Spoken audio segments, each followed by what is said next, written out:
এই বর্বরতা কোনো সেনা সদস্য করেনি, সম্পূর্ণটাই তদানীন্তন বিজিবি সদস্য দ্বারা সংঘটিত। Full stop. এখানে কোনো ইফ এবং বাট নাই।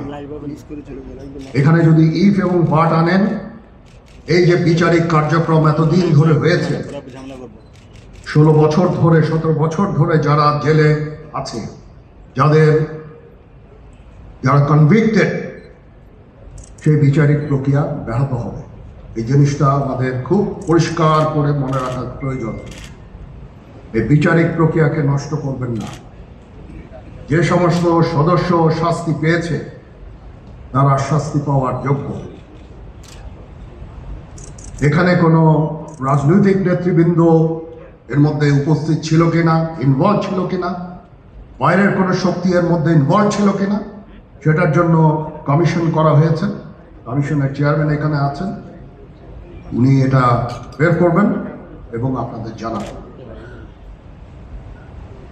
বটম লাইন হচ্ছে যে এই সমস্ত আমাদের এই চৌকস সেনা সদস্য যারা প্রাণ হারিয়েছে, তারা প্রাণ হারিয়েছেন তদানীন্তন বিডিআর সদস্যদের গুলিতে। আমরা নিজেরা এই সমস্ত জিনিস নিয়ে অনেক ভিন্ন মত পোষণ করছি। কেউ কেউ এই জিনিসটাকে ভিন্ন খাতে প্রবাহিত করার চেষ্টা করছি। সেটা আমাদের জন্য মঙ্গলজনক হবে না। আজকে যদি আমার যে উপদেশ আমি কিছু দিয়ে যাব, সেটা যদি আপনারা গ্রহণ করেন, আপনারা লাভবান হবেন, আমি এটা আপনাদের নিশ্চিত করছি। আমরা নিজেরা ভেদাভেদ সৃষ্টি না করি, আমরা নিজেরা ইউনাইটেড থাকি। আমাদের মধ্যে যদি কোনো সমস্যা থেকে থাকে, কোনো ব্যত্যয় থেকে থাকে,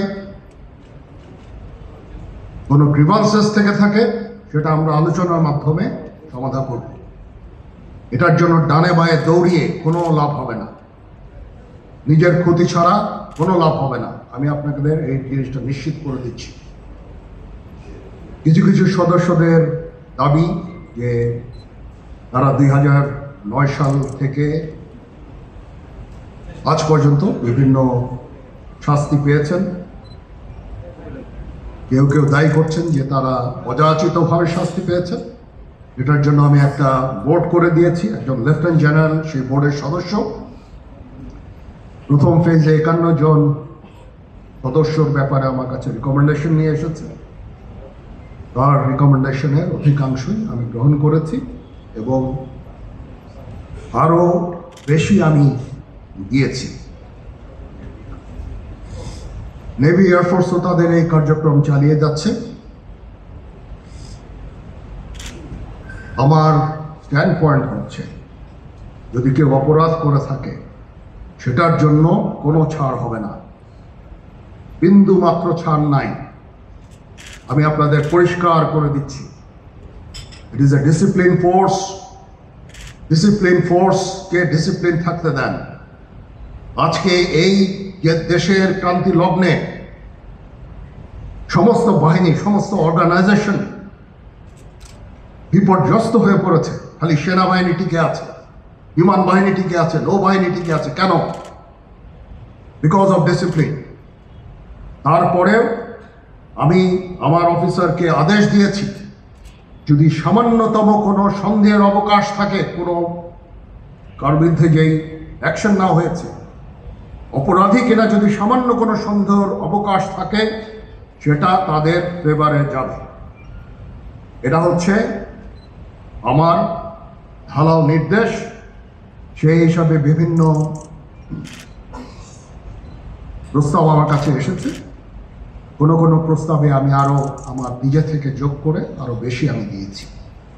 এভাবে পর্যায়ক্রমে অফিসাররা অ্যাপিয়ার করবে, আসবে এবং তাদের এই জিনিসগুলো আমরা দেখব।